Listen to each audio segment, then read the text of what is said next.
right, we are live on the T podcast. Today is Friday. Thank God. This month, it feels like this month has been forever, and we're just halfway through. But we got a great episode today, so it's going to be a good Friday. I got a longtime friend on. Her name is Traci Pécot. We're going to be talking with her about her businesses, Paws and Paw Paws and Adopted Dog Brewing. Really cool stuff. We got some work history and some business history, so it's going to be a really cool conversation. Real quick, our studio sponsor is Optimize Generator People.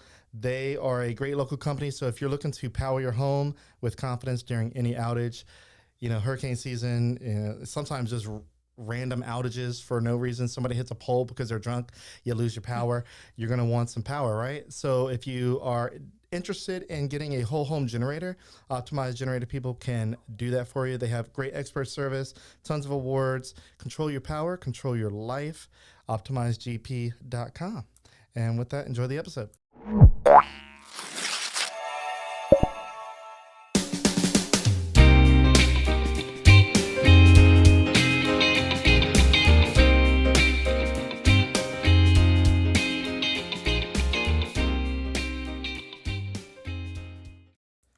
All right. And also our presenting sponsors, Chase Group Construction. We love those guys. They build a bunch of stuff. They are design build firms. So what that means, they design it and they build it. Simple as that. Chase Landry, he's been supporting us for a while. Probably, God, it's been like 4 or 5 years. It's been a while. And all of our sponsors have been with us for a while. And so we appreciate that. Check out Chase Group Construction. Their website is chasegroupconstruction.com. Just Google them if you want to. Their website's great. Tons of good video footage of projects and like really cool editing, and they show off their portfolio really well. So check them out. And with that, let's get on with the conversation. All right, Traci, man, it's good to have you here. It's been a while. Yeah, so tell me what's been up. Lots of dogs. Lots of dogs across the board. Lots of dogs at work. It's summer boarding season. So I get dogs at home. I get dogs at work. And then when I hang out at the brewery, I get more dogs. So it has been a good thing. That's what I love the most. Yeah, dogs. Because, that's definitely the best part of the day. Yeah. So typically what I like to do in the first part of the podcast is just kind of establish your connection with the Lafayette area, and if you're originally from here, if you're not, what got you here. I think I know, but it's been a minute. You're not originally from Lafayette, are you? No, I was born and raised in Metairie, New Orleans. Didn't move to Lafayette until I graduated college. Was unfortunately dating a guy at the time that thankfully didn't pan out. But I got a job offer when I graduated working for LHC Group. So actually I moved here. Did some corporate marketing for them for about 2.5-ish years, and then worked my way through healthcare until you and I worked together, and I was doing corporate sales with golfballs.com for about 5 years. And then this project, Paws and Paw Paws, has been a dream of mine. We've been open 8 years, and I probably mentioned it to my husband 6 years before that, that was something I wanted to do.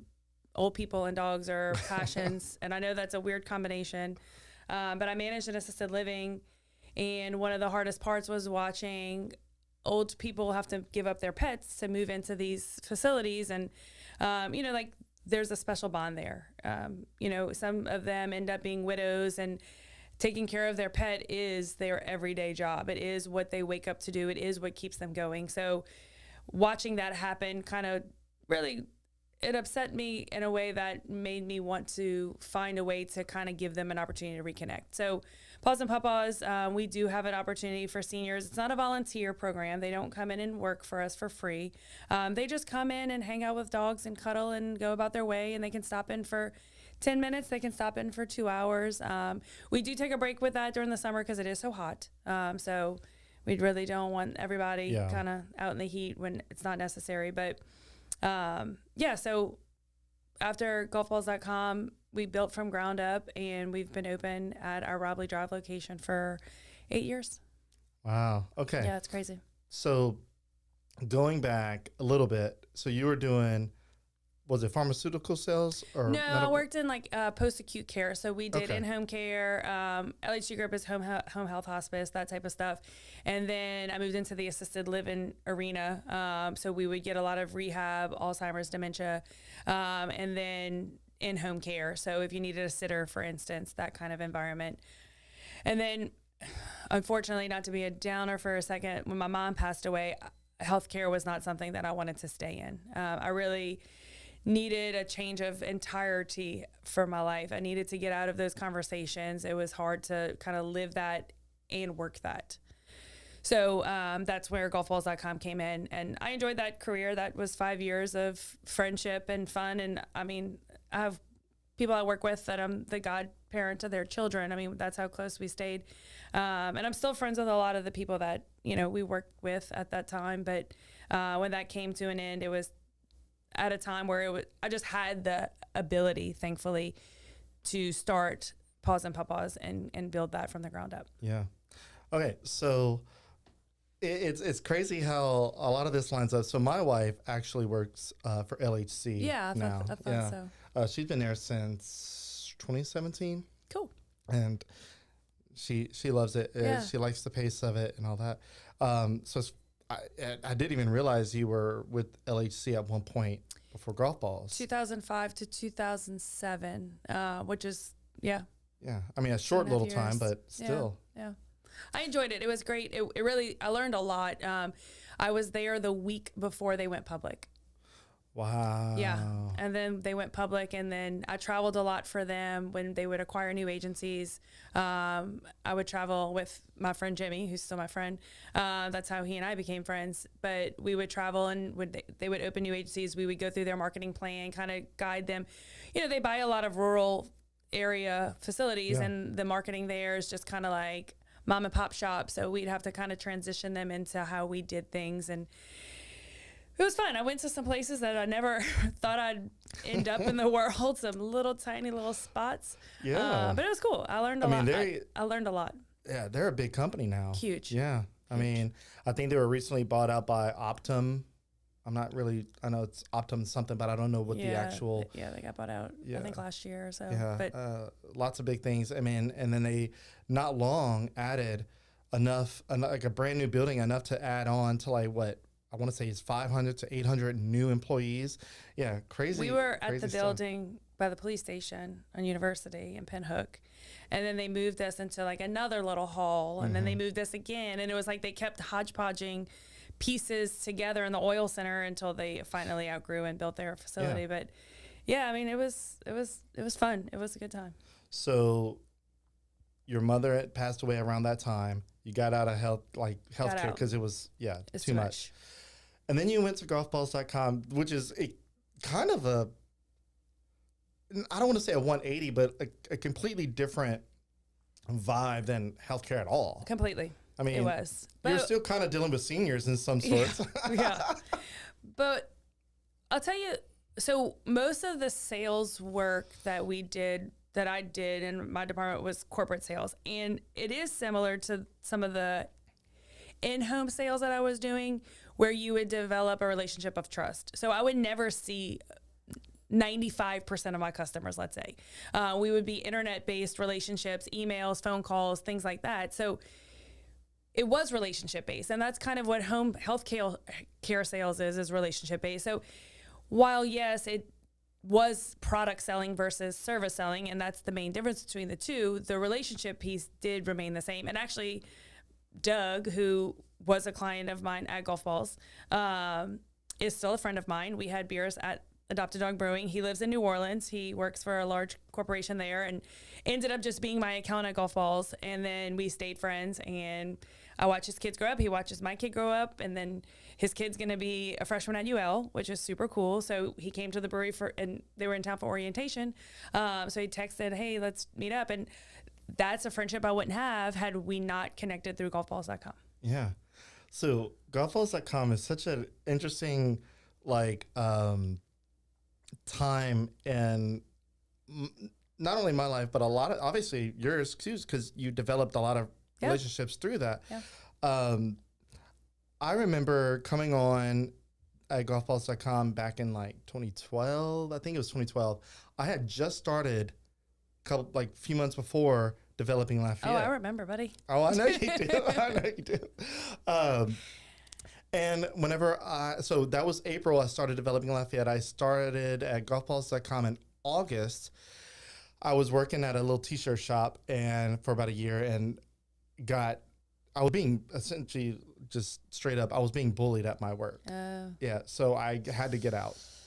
And thankfully though, I did learn some skills there that led into the golfballs.com arena with, logo production artists and stuff, graphics and all that. Yeah. And I was nervous. Let me just tell you, because for one, I didn't have a degree to speak of, but golfballs.com was like, hey, you need a bachelor's degree to do this. I'm like, I know what I'm doing. You don't. Yeah. But you don't. No, especially even more now. Like, right. Have you heard of Canva? Yeah, literally, AI is doing. Seriously. I'm not a person who says, oh yeah, AI over people. I don't ever want to be that person, but you can be a person and use AI. Correct. The human touch matters. Yes. And it'll always matter and it'll always be the number one. But there's a benefit that just streamlines in some instances, and AI is it. I mean, it's not going anywhere. Right. But back in the day, whenever I was working at Golf Balls, I remember during the busy season, you guys, the salespeople, were flooding my inbox. Yeah. Just hit after hit. And you knew when we showed up in your office that it was like, hey, Ben. Yeah. Hey, I'll pay you like $5 to do my logo first. Look, you salespeople were brutal. I loved whenever all the salespeople would send me a rush order. Mm-hmm. And I had 10 or 15 rush orders in the queue. And I'm like, at this point. And then you would leave and go to lunch to check a permit. Yes. Yeah. Yes, I would. I'm like, where is Ben going? Ben's going to check a permit. I got other stuff to do. I'm taking my lunch break. That's value time for me. But yeah, I mean, at that point, every rush that you would send me, I'm like, guys, it's like a normal day at this point. You're going to get it when you get it. But thankfully, kind of going back, I had done pretty good at that point to where I was on top of things. But now I feel like, especially with recreation of logos, I mean, AI can just knock it out of the park in a matter of seconds. Yeah. And I'm like, I almost wish I had it at that point. But I'm not going back to golfballs.com. I mean, look, the memories, core memories and the friendships and the stories. Yeah. I mean, you can't replace some of that. So the reason why I'm kind of staying on golfballs.com is, so for those listening, Traci and I, we met at golfballs.com. It's crazy that you started there around about the same time, give or take. Yeah, I was there 2010, 11, probably. Okay. Yeah. So a year or so. Yeah. And I remember whenever I started there, obviously I wasn't running around telling people, hey, I have this Facebook page where I talk about businesses. I wasn't telling anybody that necessarily. If somebody asked about it, because, there were times where I was deep in trying to grow it, that I had it open on my computer at work. Yeah. And I remember one time, one of the vice presidents, I think that's correct to say, because I think we had two at the time. One of the vice presidents of the company came into my office and saw Facebook up, and I was like, oh, crap. And then 30 minutes later, I get an email from Brian, my supervisor, and it's like, hey, Ben, can you come see me in the office real quick? Sure.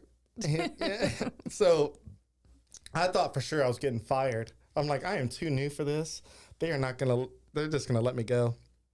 But thankfully, they had a hard enough time finding people that could do the job that I was doing at the speed that I think I was doing it at. And I had all my work done whenever I'd pull up Facebook. I was done. I was just really just. You were done with the rush orders. You might have been sitting on a few others. Yeah.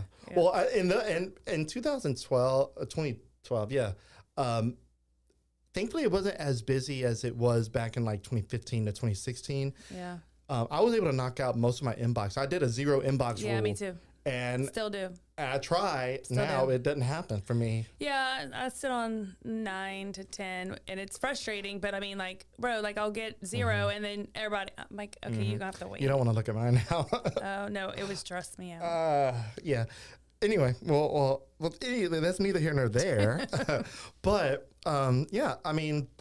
those are the early days. And I remember, I don't know how we got on the subject, but somehow you and I were talking about what I was doing with the Facebook page at some point, and I remember you telling me about a particular business that was about to come soon to Lafayette. And this is a part of the story of like the whole genesis of how developing Lafayette really blew up.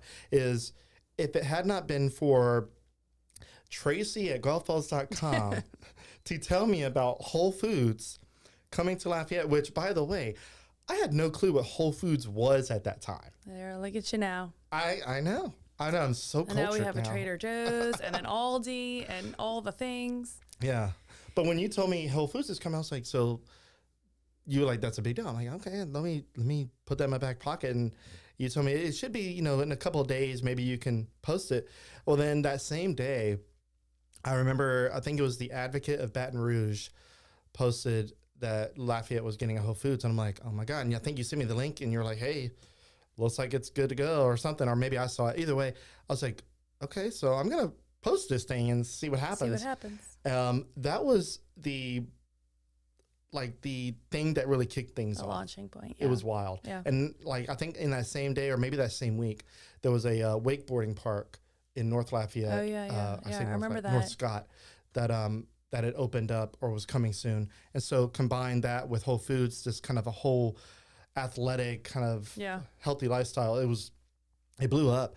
And then I was going to lunch with a friend of mine who I still go to lunch with every week, by the way, Nick Wada. Oh, yeah. Shout out to Nick if you're listening. I called you out. I called him out on the Kava. Yeah. I was like, oh, I know who that guy is. I know that guy. I know that stance. I know that guy. Yeah, Nick gave me a little flack for that. He goes, man, I didn't want to be called out. But I was like, hey, at least. But I don't think I called out who. I don't think I said no, not by name, but like. Yeah, but I mean, he got recognized. He felt weird with that. I don't think anybody else knows how he stands. My gosh. No, Nick. Sorry for knowing how you stand, Nick. But yeah, so I remember going to lunch with Nick, and after you had, helped me with that Whole Foods thing, which was wild. I was showing him the growth that was happening with the page initially. Yeah. And he goes, dude, like, what happened? I said, Whole Foods, whatever is going on with Whole Foods, dude, everybody wants it. Everybody wants it. And look, it's still open today. So people are keeping it alive. Yeah. Yeah. So that's good. I will go on record by saying I have never, ever hinted that we are getting a PF Chang's. Okay. I have never, ever said, I know for a fact, or there is a permit, or Ben, it's coming. We have lived through the permit is pulled, or the experts are said, or I know who bought. We have lived through that. And I'm like, Ben, that's not real. Like, oh, but they said, but that's not real. And I mean, I don't know, look, that's not my day job. I don't do that for a living. But it's funny to see the people, the authorities, right? That like, oh, I know. Like, okay, cool. Like, that's great. Oh, everybody on Facebook comments is an authority figure about everything. I know. Oh, whatever the hot topic is of the week, there's professionals out there. It could be politics, in developments. Everybody thinks they knows what development is. Like, usually, it's the whole car wash, PF Chang's, Mexican restaurant thing. I know. It gets exhausting at some point. It does. It gets old, but it is what it is. I mean, it keeps the engagement going. But yeah, no. So I say that to say that I appreciate the connection that we made in those early days. Yeah. And without that, I think it would have gone somewhere, but maybe not as soon. Yeah. Maybe because you essentially had, for lack of better words, insider knowledge of things happening. Yeah, I mean, obviously my husband does some commercial real estate development, and I would know things. Some things I would be able to say, some things, I mean, even in today's world, there's things I know that I can't say, and there's things I know that I can say. And I do respect that. So people texting me today, literally on the way here, asking me about what's opening at the old Chopsmith City location. And I would love to tell you, but I can't. I mean, I know, but I can't tell you. And that's just what it is. But I knew what I was allowed to say and I knew that I could tell you, like, hey, look, this is coming, but you can't say it until this. And I knew you would respect that because it was just as much your passion project as anything else. So, I mean, it's fun. I mean, developing Lafayette is something people are they want to know. They want to know today. And I see them tag you in posts and call you out. Like, it's like, dude, okay, come on. Like, or my favorite is like, we'll post something about Buc-ee's. And then it's like, hey, Ben, what's happening in Youngsville I'm like, hello, this has nothing to do with that. Oh, I know. The comment section is completely unrelated to this question. Chaos. And I'm like, guys, first of all, that's not what we're talking about. But sure, here's the link. Or if I know what it is, I'll show the link. And sometimes I'm like, I don't know. Contrary to popular belief, I don't know everything. Yeah. It and seems if there's like not I a do. permit, or if it's under a different name, I mean, like, a lot of people open or pull permits and DBAs or in, like LLCs that are not DBA, so a lot of people have that layer of protection when they're pulling a permit. So like, you really don't know, right? Yeah. I mean, so thankfully I built up enough of a network that I have some people who know things. Yeah. But I'm under the essentially the pressure of keeping certain things secret when these certain people tell me. And sometimes they're like, hey, do what you want with it. Right. Just don't mention my name. Yeah. So I'm thankful that I have that. But yeah, some permits, like especially after what I was doing started really catching on, I noticed after about 2 years that things had gotten really discreet on the permitting side. I'm like, MFer, dude. Like, it used to be so easy. And now I'm like really trying to dig. And I'm over here trying to push out 100 logos a day at golfballs.com. And having to do this research. And having to do literal like journalistic research, which I was never trained for, but I'm figuring it out. Yeah. So wild stuff. But I'm gonna get my next sponsor in, and then we'll get into what you guys got going on and do a little bit deeper dive. Okay. All right. So our next sponsor, Music Academy of Acadiana. If you haven't heard me talk about them, they're a great local business as well. If you want to learn music, or if you have a kid that wants to learn music, check them out. Locally founded by Tim Benson, who is a UL Lafayette Music School graduate. And I have to say UL Lafayette because they'll come after me if I don't say it correctly. Shout out to UL for that. I mean, ULL. Anyway, great local school. Tim Benson is actually in a emo cover band. So if you like early 2000s rock music, punk rock music, called The Criers, that really shows off some of the talent that's behind Music Academy of Acadiana. They're doing great things. Actually, I have one of their albums on the back wall. You can't see it, but I'm pointing it out anyway. And we had them on the podcast a little while ago. But I say that to say that this school has really great talent behind it and tons of instructors, over 500 students in and out each month. So check them out, musicacademyacadiana.com, and we really, really appreciate their support. Okay, so kind of going into you leaving golfballs.com and being able to go out on your own, you initially started your first project, Paw Paws, or that's the business that you started afterwards. Yeah. But I also recall you showing me very early talks and plans of this restaurant concept that your husband wanted to do. Yeah. Remember, it was on the Vermilion. That's what he wanted to do originally. God, that was a long time ago. That was a long time ago. It was way before Chops Mid-City. We wanted to do something on the river. Just his restaurant experience was working at Outback. So like that part of town, that piece of his memories doesn't ever seem to go away. Apparently, once you work in a restaurant and you love a restaurant, it stays. Weird. We hope it's gone, but here we are. So yeah, I mean that was a long time ago. I think that might have been like 2013-ish, 14, if that. But that one didn't come to fruition until much later. Paws and Paw Paws kind of took the priority. It made sense at the time to do it for a lot of reasons, and we found the piece of property that, we scouted about 3 that we were interested in, and this one seemed to be the one that made the most sense. So we did purchase the property and build from the ground up. So we do own that space. So this is the Robley Drive location? Robley Drive location, yeah. So we've been there in 8 years. We just celebrated being 8 years, open. that's crazy already. 8 years. It's been great. I mean, like, it is definitely, I'm definitely thankful that not everybody like truly gets to work their passion. I mean, like, that is like waking up and going to work. And I mean, like I get frustrated when the schedule comes out because I don't do the schedule any longer. My facility manager does that. And if I don't have a shift, I kind of get very sad. Because like they only schedule me when they like really need me, and then I'm like, I'm available. And I mean, I go to work every day, but like I like to also work every day. So when I go to work, if I'm not on shift, then I'm filling in here and there. I'm running around. I'm paying bills and taxes and being responsible, snuggling with dogs, passing out treats. If you saw the recent video about the treat dealer, that was me. But also I like to work. Like I like to work. I like to get in the yard and be on shift. Or this morning I was late because I was working a reception shift. Like I like to work.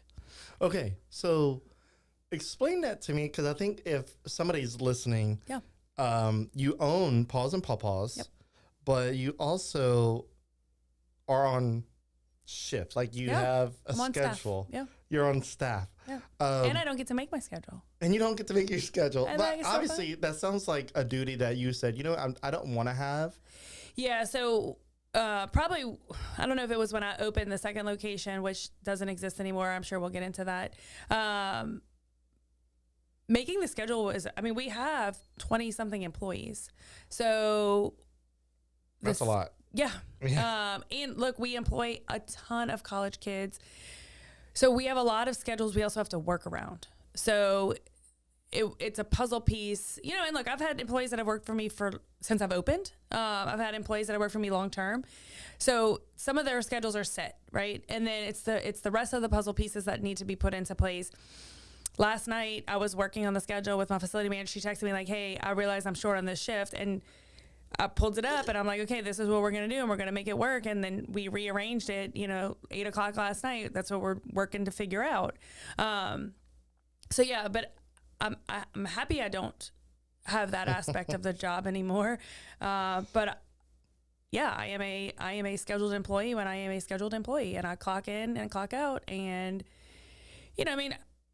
it keeps me aware of what my staff has to do. Yeah. The only thing I physically am unable to do in the building is groom a dog. I can bathe the dog, brush the dog, I can prepare it for grooming, but to like physically groom the dog, that's the one skill set I don't own. But anything else in my facility, I can do. Okay, so you don't groom because do you have to be certified in that? No, you just have to be skilled. Yeah, and I am not. My son is artistic. I am not artistic. So like in that sense, like I don't. Does he groom dogs? No, he cleans kennels. Oh, okay. During the summer and during like Christmas season, spring break, he does. He cleans kennels. So he works and clocks in and clocks out and cleans kennels. It's a hands-on job for everybody.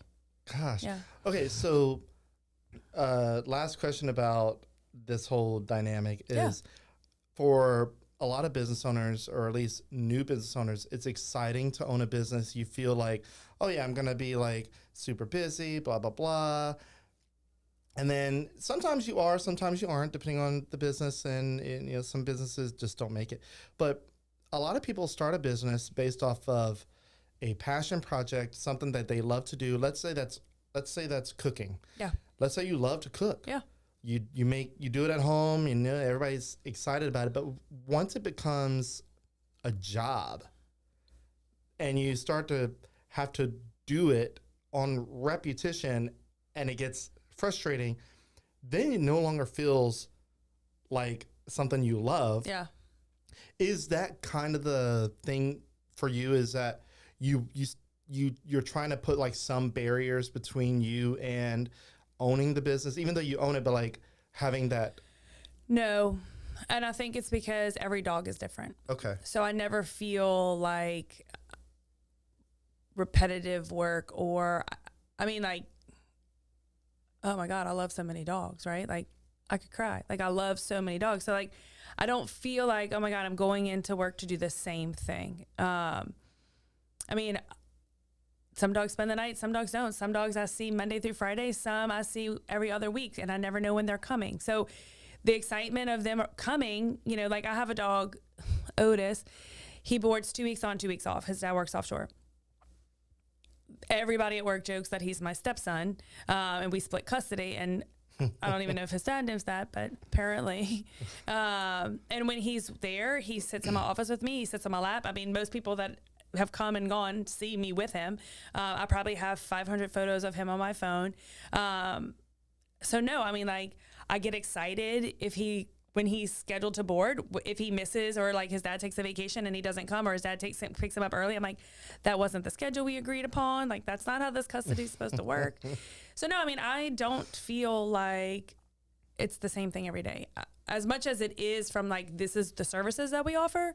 I don't feel like it's the same thing every day, because it's truly not. I mean, even though I'm not the one grooming them, I love when they're on the table. I do interrupt their grooms to snuggle, and it makes the groomers probably frustrated with me, and that's fine. I just want to get in a quick hug and a kiss, because you may only come every 6 weeks for your haircut, and that's the only time I see you, and that's kind of sad for me. So, I mean, I keep the barrier just for sanity purposes. I am a mom. I have a child. My husband and I, this isn't the only business that we operate, so I do some other work for the other businesses. So, I mean, I keep the line in the sand, because otherwise I'd be crazy. Yeah, right. Or right. crazier. But yeah. I would say that I have a line, but my line, I don't know where the line is at the moment. It's like, sometimes it blurs. yeah, it blurs. And or like, I'll draw the line a little further up, and I'm like, okay, I'm here. I mean, there's times where it's 1 a.m. and I'm looking at permits, and I'm like, yeah, I should probably be sleeping. go to right sleep. Now. Now. But that's just the way it is. All right, so Paws and Paw Paws, going back, you said you love dogs. I want to go back to that real quick. I didn't realize you had a fear of dogs growing up. Wouldn't let them touch me. Terrified. So how did you go from that to being obsessed, the biggest dog lover that a lot of people know? Yeah, please don't follow me on Facebook unless you love dogs, because you'll be really bored. We got a dog. We actually got a cockapoo, Cocker Spaniel Poodle, which now is like a fancy breed. Back then it was a mud, honestly. My mom's friend had a grooming shop, and somebody left it and never went back to pick it up. So when I was first grade-ish, I think my brother was in 3rd grade, I was in 1st grade, we got Buffy. Oh my gosh. And I mean, my siblings would literally play with him, and I would stand on the kitchen counter so he couldn't touch me. My grandmother had a dog, a beagle, Patches, couldn't barely move. It was a senior. And like, sure, my dad would have to carry me from the vehicle inside so the dog didn't touch. I mean, terrified. And slowly but surely, I guess me and Buffy became really good friends, and it kind of broke the mold for me. Thank God. I thought about that the other day. Like, thank God I've had dogs in my life that have really changed the world for me. What age were you roughly? Oh, it was 1st grade. So so you were young, 6 or 7. Okay. And look, we had a neighbor next door that had a German Shepherd, and the neighbor raised the German Shepherd to be very aggressive. He actually bit my brother one day when we were outside playing. My brother had to go to the emergency room. So, I mean, I had that experience. We had a Dalmatian down the street at this time in the 90s, 90s, I would say. Dalmatians were very overbred. 101 Dalmatians had come out. Yeah. They made the firemen made it super popular. So we were having a lot of, we can look back now and say there were a lot being inbred or overbred, and this Dalmatian was aggressive. That's not a temperament for typical Dalmatians, but they were overbred at the time. That one attacked my dog. I mean, like, so I'd had a few situations here and there where it was like, what is happening? But yeah, sure enough, Buffy broke the mold for me, and now I'm a little obsessed with the dogs. Yeah, just a little bit. Tiny. So obviously you and your husband's business are literally dog rooted. Yeah. In every step of the way. Yeah. And I think part of it is your family dog that you have, Chops. Yeah. Chopatulis. Yeah. Chop was oh Lord, that was my girl. She, we got her shortly after my mom passed away. So funny story, Ryan said we would never own a dog. He would never own a dog. He wouldn't live in a house with dogs. People that own dogs, their house stinks. All the bad things about dogs. Right. And I was like, okay, sure, whatever. And I guess at the time, it wasn't necessarily a make or break for me. Or I just knew that I would win. Mm-hmm. But after my mom died, he was like, okay, sure. Like, if you need a dog, because I mean, my mom died. He was as lost as I was. And he's like, if you need a dog, like, sure, go get a dog. So I found Chop and online, and I went to pick her up. And when I got to the shelter, I asked them if they knew. She was at a volunteer animal shelter next to the volunteer follow department in Bunkie, Louisiana. Oh, Bunkie. Yeah, she was so cute online though. So when I got there, I said, "Do you know her birthday by chance?" And they said February 1st, and that was the day my mom died. Dude, yeah, goosebumps. that right there. I was like, "Well, I'm taking her with me, thank you." And they were like, "You can come back and get her spayed," because she was young. She was 6-7 weeks, and I was like, "I'm not coming back to Bunkie, thank you." But got her spayed, got her shots, everything taken care of in Lafayette. And she lived to be 13. She passed away last year. But she was here for the opening of her restaurant, Chops Mid-City Smokehouse. She really inspired a lot of what we did. You know, there were boarding facilities that existed when we opened Paws and Paw Paws. We had tried a few out. And I'm not speaking poorly of them. They just weren't the standard that I wanted for my dog. When I left my dog, I wanted a better facility. I wanted cleaner facilities. I wanted air condition. I wanted comfort. I refuse to work in an odor. Our facility, the number one compliment we get is, "Oh my God, it doesn't even smell like a dog in here." I don't want to work like that. I don't want your dog to breathe like that. So we spent a ton of money on our ventilation system when we built. But Chop inspired all of that. I mean, like, we give her credit all the time for what she did for us in that regard. And then when we opened Mid-City, the smokehouse, having her name on there, having Chop's brand, because it is Chop's Adopted Dog Brewing as well. So having her name on there and her little ear print for the brewery logo, it just, I mean, it's the most we could do for her, because I mean, she did the most for us. So she passed away. When I opened Paws, there was a dog at the shelter named Paws. Of course, you got another dog. Well, his name was Paws. Okay. So I had to go get him, and then I got him. So I still have him. He's a pity mix. He's a mama's boy. And then after Chop passed away, I wasn't ready, but my husband was. So we got another dog that we met actually at an adoption event at the brewery. Oh, wow. She looks like a Brillo pad, so that's her name. No, wait. The dog is Brillo Pad? Yeah, her name is Traci Pécot. Awesome. You know what? I don't have any other dog in my whole entire system named Brillo Pad. Of course not. Yeah. Of course not. I mean, who would name their dog Brillo? She looks like a Brillo Pad. It's the cutest thing. Her name was like Harley or something when she got. No. So when I like got her in the car to do like our first home visit to see if she would get along with my other dog, Paws, she got in the back seat. I turned and I was like, "The heck?" I texted Ryan. I was like, "She looks like a Brillo Pad. I'm just naming her that." And he was like, so we got home and he's like, "Okay." And I was like, "All right, cool. We're going to do it." So it really is kind of embarrassing when I have to call. She's on a compounded liquid medication that she has to take for her heart. So when I have to call professional arts, "Who would you like to refill the prescription for? What's the patient's name?" Brillo Pad Pécot. They're like, "She's a dog." Just automatically, "She's a dog." I know. And then they're like, when I went to pick it up last week, I was on the phone with my sister, and the lady's like, "Who are you picking the prescription up for?" And I was like, "Brillo Pad." And my sister's like, "That is so ridiculous." I was like, I mean, it is, but I love it. That's her name, and she looks like a Brillo Pad. I can't help it. But she's so cute. Yeah. Oh my goodness. So Catherine Lemoyne, she goes, "Hey girl, hey." Hey girl, hey. And then she says Chops with some hearts. Yeah. Catherine Lemoyne, oh my gosh, she is a trip. Yeah. Let's just say that. Talk about the comment section. Yeah. All right. Look, what y'all don't know is Catherine Lemoyne and I will tag each other in the most ridiculous TikToks. Like right now, there's this big guy who wears a cowboy hat and like short jean cutoffs, dancing in the rain. Yeah, I think I know. Around Target. And every time I see it, I'll tag her in it. Like, "This is for you." Like, anyway, that's not the podcast. That's not what this is about. But anyway, Catherine Lemoyne, love her. She has a really interesting business. Yes. Where she takes care of family pets. Yeah. When they pass away. She cremated Chop for us. Yes. Yeah. So she has a pet crematory and pet passages at the moment. Yeah. And we used her. She sent me a little note after. It was very sweet. Yeah. She's great. Yep. You hear that, Kat? You're great. We'll continue to send weird TikToks to each other, I'm sure. Okay. So Chops legacy lives on in both of your companies, especially Adopted Dog Brewing.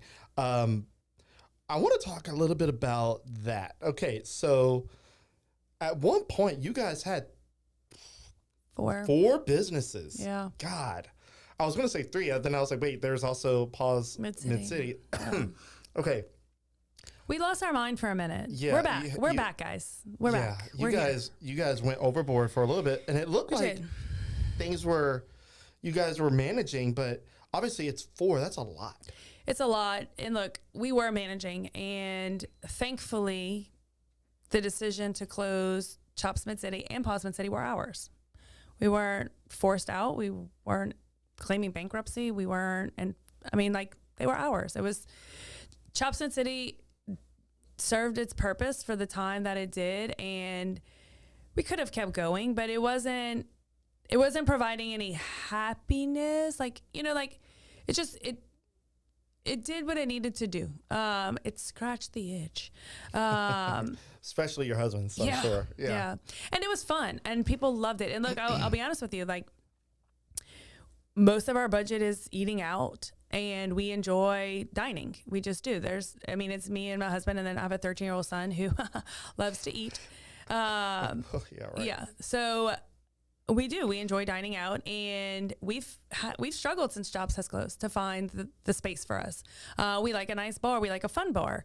You know, and we've enjoyed some spots or rekindled with some spots that we would go before.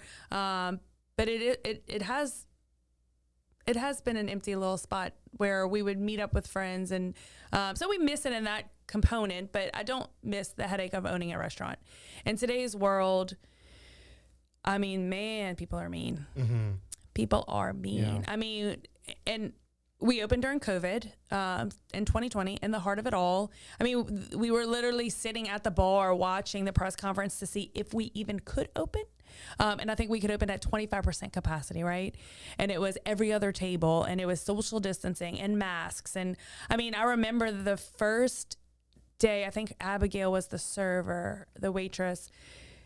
The first day we were able to serve without masks, she got a round of applause from her table because it was the first time anybody had seen her face. And she had worked with us since we opened. And this was like mid 21, maybe 22. And it was the first time anybody had seen her face, like her whole entire smile. Yeah, crazy when you think about it. So no, I mean, there are parts of it that we miss. But it was the closing was bittersweet. But like, again, I mean, being able to close on your own terms and do it your way. We had great staff. Ryan's still friends with his staff. You know, I keep up with him, probably not as much as Ryan, but you know, we had a great team when we did close. And as hard as it was, I think everybody's kind of landed on their feet and found their right spot. And then for Paws Mid-City, we opened honestly to reprieve some of the grooming services at Paws on Robley. Grooming is a great career. If anybody is interested in going into dog grooming, I don't think any of the breeds that need the grooming are going away. If anything, they're multiplying with all the doodle mixes. Yeah, definitely. So I was referring so much business out, like turning away so much business. So when we opened Paws Mid-City, it was really to reprieve our grooming department. And it worked while it worked, but I mean, man, oh man, the stress. I just couldn't do it anymore. Paws and Paw. And Paws Mid-City was a slightly different model. Yeah, there was no elderly people component. There was no overnight boarding. It was 5 days a week. There was no weekends. The hours were a little different, 7 to 6 instead of 6:30 to 6:30. So there was, I mean, it was meant to be a grooming daycare facility only. At one point, we played with some small dog boarding because we do fill up at our Robley location, so that would have reprieved that. But again, I mean, opening another business exposed ourselves to more people, and some of that is really good and some of that is really brutal. I mean, people don't take into account the fact that you're human too. And look, I'm going to get it right, or I'm going to work to get it right, but I'm going to make some mistakes along the way. And I promise you that they're not going to be like, I may have like cut your dog's hair too short. I promise you there's a reason. Your dog was probably mad at it, and I probably had to do it, and I probably called you, and you probably signed a waiver for it, but you're also going to give me a 1-star review and blast me on Google and Facebook like as if it's my fault you didn't brush your dog. Like, that's just the reality of it. Yeah. But it got ugly. People got ugly. And I was like, what am I doing? Like, so I expanded my grooming spot at Robley, and thankfully, some of my employees from Mid-City followed me back over to Robley, and that's been nice. Some of my employees went on to work other places. That's been okay too, because I still get to keep up with them through social media, and some of them were part of the problem. So they are elsewhere, and that works best for me too. So no, I mean, it's nice to be able to do things on your own terms. If we were forced to close, it would be a different story. I'd probably be in a whole different mood about it, but I'm thankful. Like when people call Paws and Paw Paws and they're like, I need a grooming appointment. I used to go to Paws City and they closed. I was like, I mean, if they get me on the phone, I'm like, I know, thank God. Like, I mean, it's just is what it is. Like that stress ate me alive. Like, crying. I mean, having to go there and deal with it, because I mean, for the first 6 months, I was there every single day. I opened it, I ran it, I did it, and slowly transitioned it to managers. But I mean, you're not there, and then something happens, and then you have to leave where you are to go there. And it's like, I just could not balance. I couldn't balance it anymore. And we closed, beginning of this year. Chops closed, Paws closed, wrote those two off. You know, and there were people that were saying ugly things again, like, oh God, they're in trouble. They're going to close Adopt a Dog, or they're going to close Paws and Paw Paws. Yeah, the rumors start to go through. Yeah. Yeah. We were never in trouble in that capacity. We were stressed. We were overwhelmed. We weren't having as much fun. And the whole reason we did this was to have fun. I mean, the whole reason why you do stuff is because you love it, or you're passionate about it, or to make the world a better place, or, you know, like, yeah. And they weren't fulfilling in those aspects. So, yeah. And that kind of goes back to what I had mentioned earlier, is like people sometimes do things because they love it, and then they want to do it. They want to do it for work. Right. And then whenever it becomes too much, right. then you got to figure out what makes you happy. I think there was a little bit of that on the restaurant side. Like I said, Ryan loves the restaurant world. He always has since he was in high school. And I think the part of that was Chops. Like, I think it was, I love it. I want to do it. I want to get into it. And then he got into it, and then it was like, okay, it's not like exactly what I remember. It was romantic. It definitely was. It was very romantic. Yeah. I mean, he had a great bar. I mean, the smoked drinks and everything and all that. Like, that was really unique. Mm-hmm. We had a great time. We really did. I mean, best memories, birthday parties, I mean, you name it. We had so many fun things over there that the pictures live on, and it's fun. But it was time to close. Yeah. Okay, so now you're down to 2. You got down to 2. Paws and Paw Paws, which is still rocking and rolling. Mm-hmm. And then you got Adopt a Dog Brewing, which seems to be... It's rocking and rolling. Rocking and rolling as well, literally. Yeah. I mean, we went there several months ago just because we were like, hey, like, I've eaten lunch there before, but like I haven't sat outside. And so there was one time where we went out there and just hung out, and I tried a few of these beers that I've never tried in my life. Yeah. Like, the most beer that I've ever drank in my life, I'm not a beer guy, was, of course, you know, the Bud Lights, the Coors, the things that taste like pee to me. If you like them, I hope none of the beers that Adopt a Dog tasted like pee to you. No. But like, I'm more of a hard cider. Yeah. Like, I like Mike's lemonades. Yep. I like the twisted teas. I'm like that. Yeah. But we were there, and I said, you know what? I know they specialize in fancy, really unique beers. And some of these beers are dark. Yeah. Some of them are light. I said, I'm kind of curious. I think the server was like, yeah, you can order like little flights. Yeah. And, you know, I'm like, okay. And I think they might have allowed us to taste test a couple of them. Yeah, they will. Before they gave us the flight, or like we bought the flights. And so we tasted a few, and they did a good job of explaining, like, I don't know about the origin, but like the component, the flavor profiles and all that. Yeah, they go through beer classes regularly. Yeah. And I was impressed, but there was some that I'm like, okay, That's a no for me. This one was, the aftertaste was different. Yeah. The initial flavor was good, but the aftertaste was different. And then this one, I was like, I wasn't expecting to like this one, but there's this, you can say aromatics to it. There's some flavors like, hey, it really just does well. And I'm like, okay. I think I did try the oatmeal cream pie one. Yeah. I think I liked it, but it was like, it's creamy. Yeah. I had to it's like, heavy. Yeah. Yeah. Yes. Other than that, I mean, you mentioned it's a stressful thing to run a restaurant, but Adopt a Dog does have a restaurant component to it. Yeah, it does. So it does have a pretty large, bigger than we ever imagined food component, I think. I think the food, shout out to Jim. He's our kitchen manager. I think the food just ended up better than we expected, honestly, or better than we planned. Not expected, but planned. I mean, the food is really good. We have a lot of people go there to eat that don't drink at all, which is great. But it is different. I mean, the food is different. We're not building plates and then, presenting in quite the same fashion that we did at Chops. It's a little bit easier. The crowd is more relaxed. If you're coming to have a beer and some cheese curds, you're having a good day, right? I mean, you're not over there to critique cheese curds. And we're in shorts and a t-shirt, or we're in a hat, or we are dressed up. I mean, we've had 2 weddings. We had a wedding a few weeks ago. Full on weddings. We've had baby showers. We've had surprise parties. We've had anniversary. Okay. I mean, so you can, if you want, do it big. If you want to just chill. If you want to bring your dog, you want to bring your kid, you want to play bingo, you want to go to live music. You mentioned the Music Academy as one of your sponsors, correct? Mm-hmm. We would love, we have School of Rock kids come out because we do an open mic night with Casey Corville, and School of Rock kids come out on open mic night and they set up their bands and perform. So we would love the Music Academy to have some of their students come out. They can sing, play an instrument, do whatever. We do open mic night on Sundays. We do all kinds of things for all kinds of ages. Last night we had ladies' night karaoke.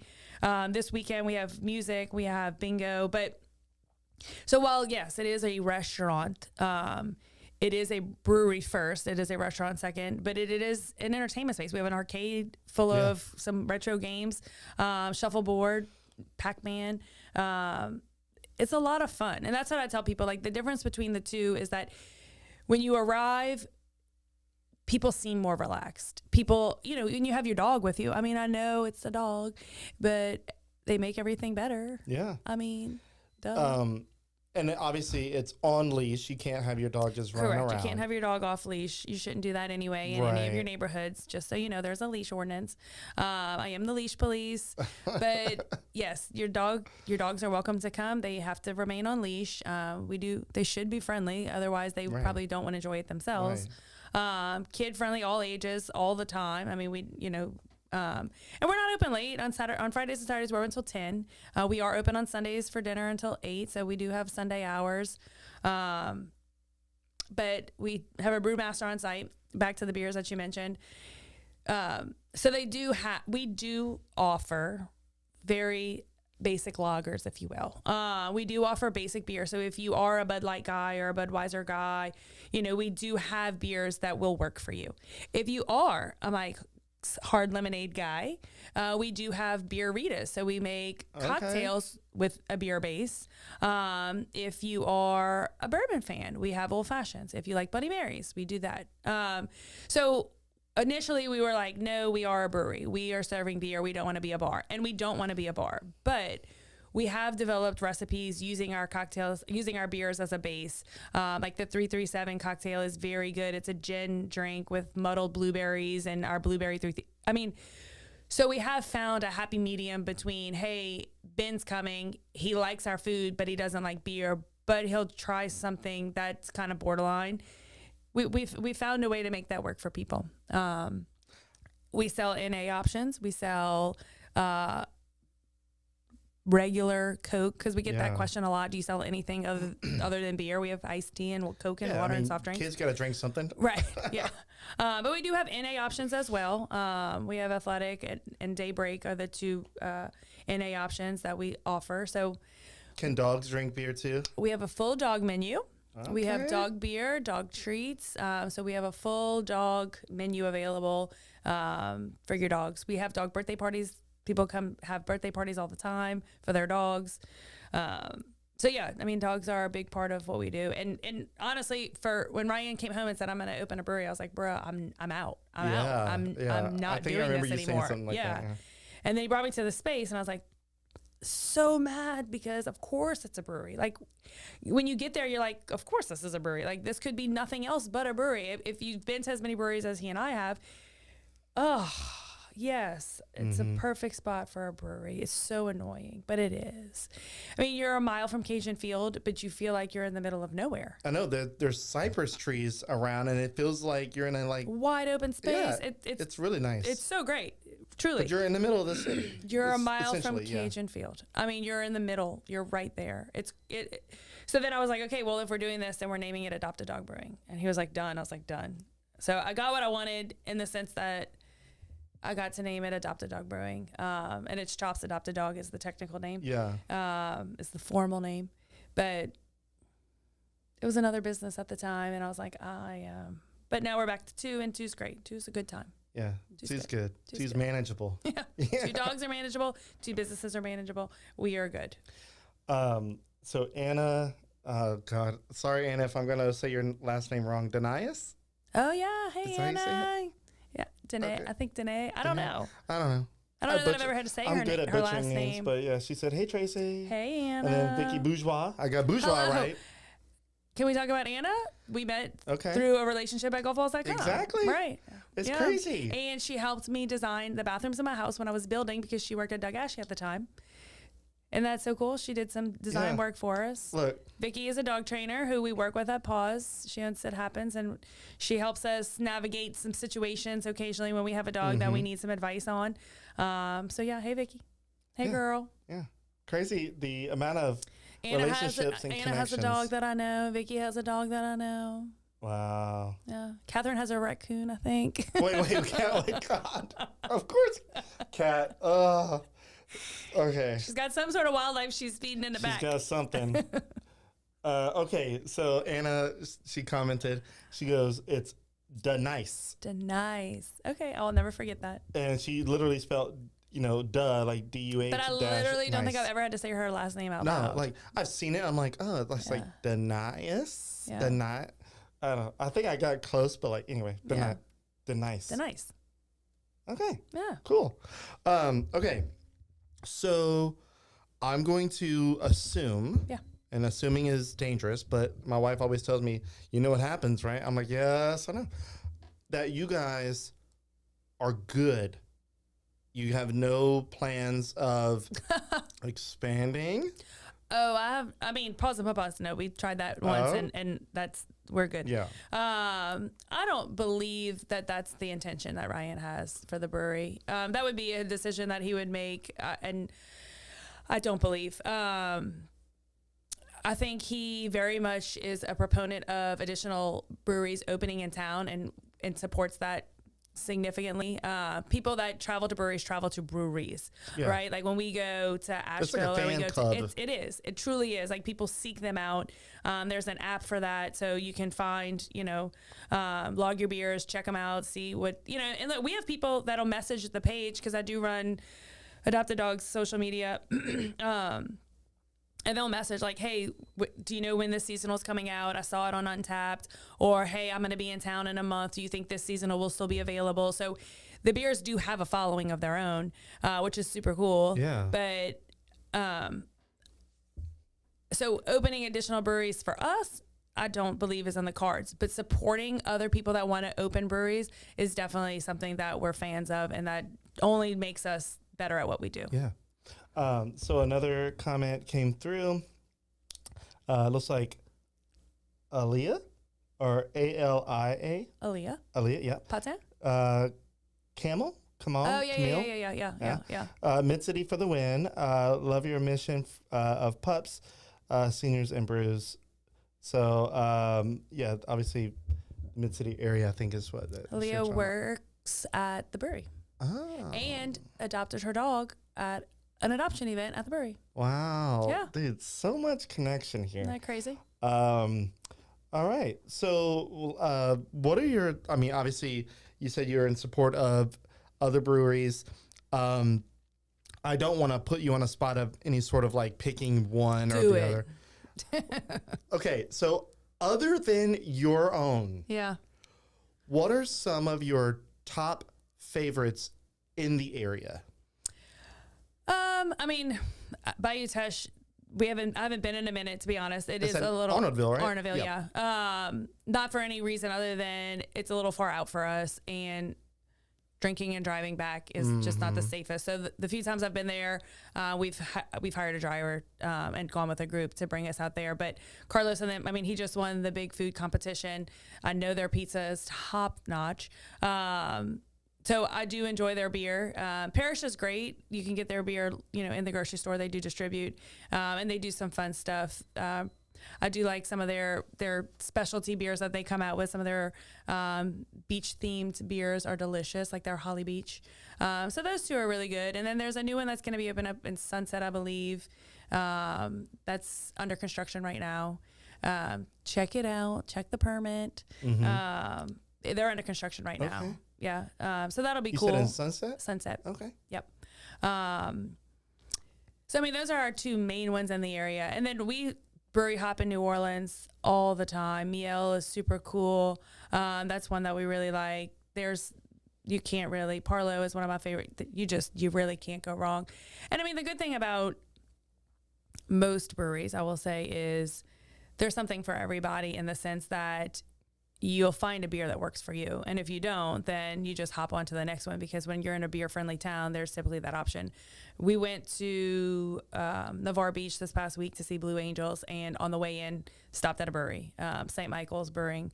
And we all found a beer that we liked and chilled out, had a beer, and then headed back to the beach. But that's something that we do pretty much everywhere we go. And look, we got there, we're like, okay, cool. We exchanged stickers, like Sticker Club, exchanged stickers with the waitress. So she gave me theirs and I gave her adopted dogs. And yeah. So there's a whole community behind breweries. Nerds. Yeah. Yeah. Yeah. What about Jim Deggy's?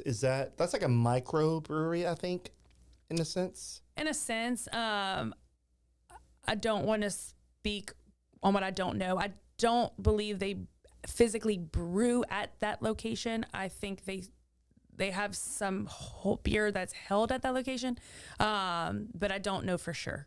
I've been there, I've drank their beer, and I've eaten their pizza, but I don't know for sure how their operations work in that space. Okay. Yeah.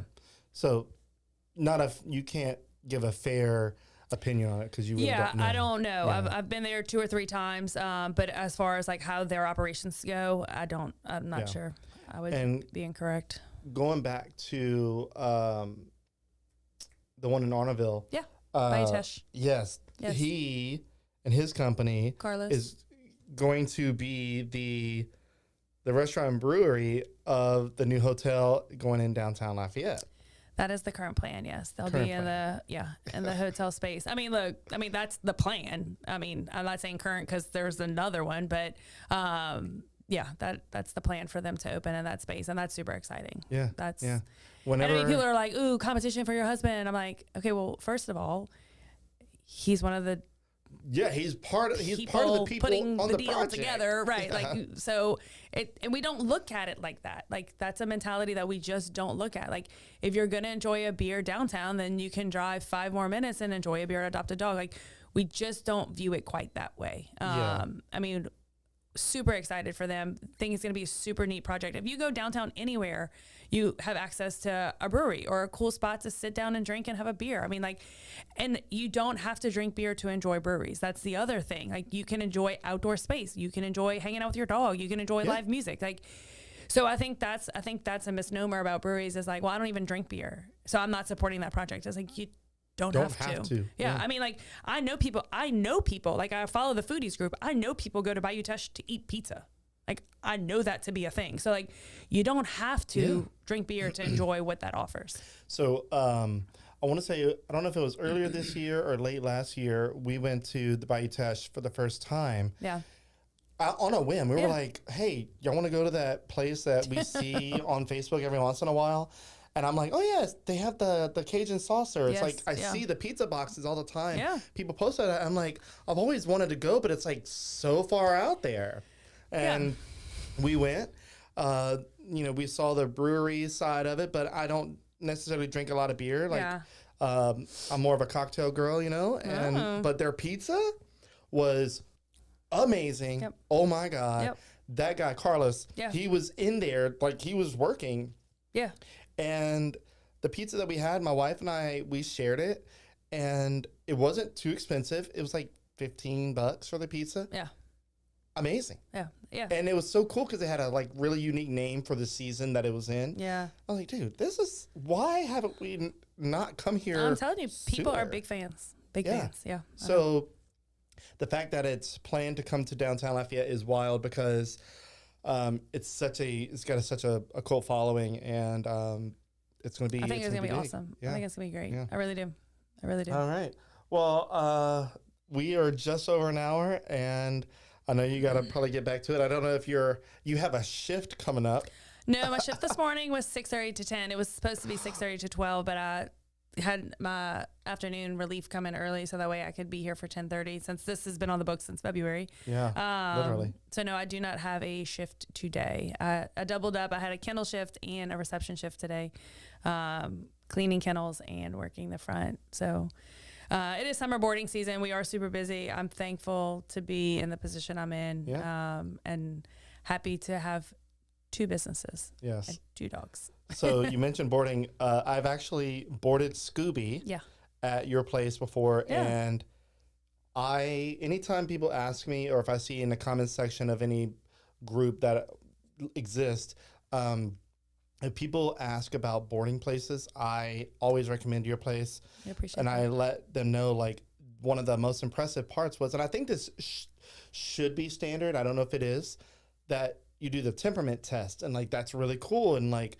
you have the cameras, and I think some people still have cameras, but like some of them don't. Yeah. And I was like, we were able to feel safe, and my dog is a 5-pound featherweight, 15-year-old old man. Yeah.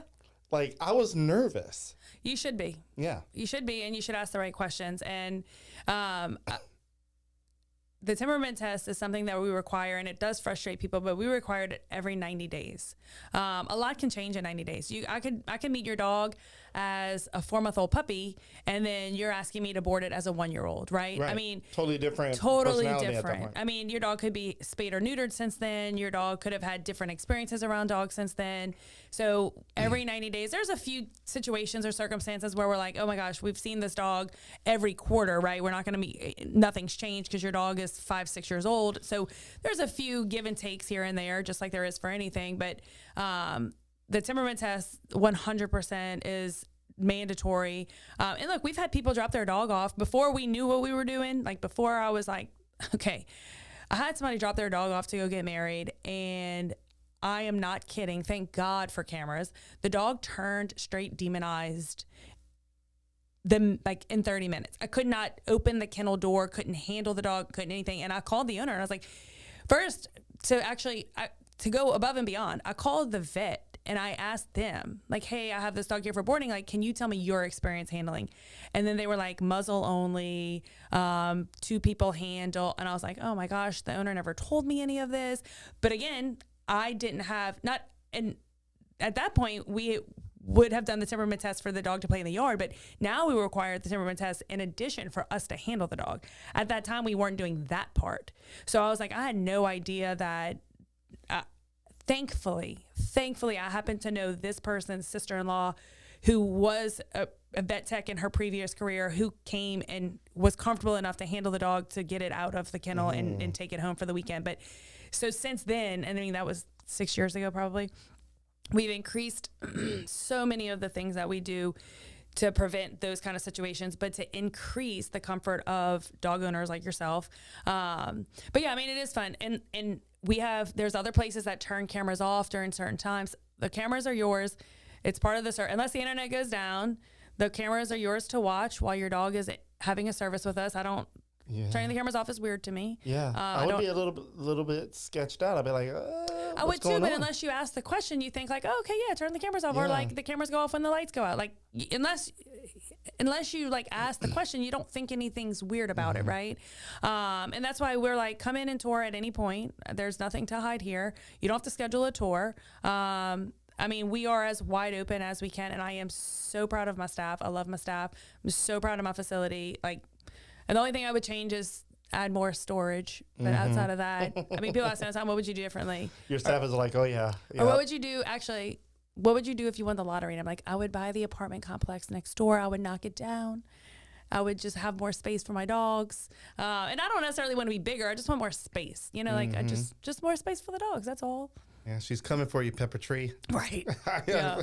I said if I won the lottery, so I don't play. It'd so have to be a big one too. Well, and I don't play, so right. I think Pepper Tree's safe. Yes, Pepper Tree is safe. All right. Well, I'm pretty sure there's so many different areas we could have gone. I have my notes. I barely even looked at them because, you know, you and I are able to talk without even. It's like conversation just flows. It just does.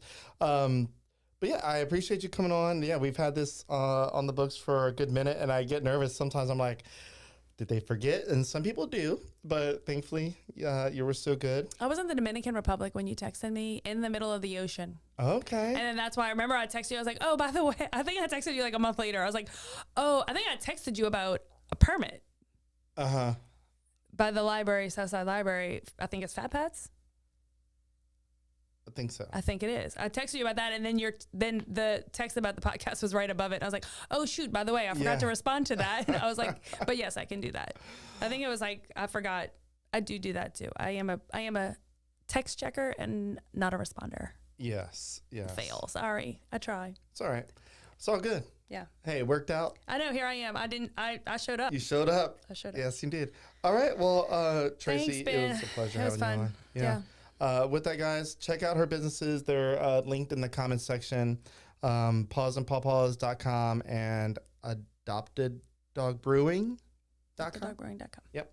So check them out. Also, they're on social media, you know, all that stuff. Everybody's on social media now. Too many people. With that, have a great weekend, Traci. Thanks, and Ben. thank you See again. you soon. All right. That's it, guys. Y'all have a good one.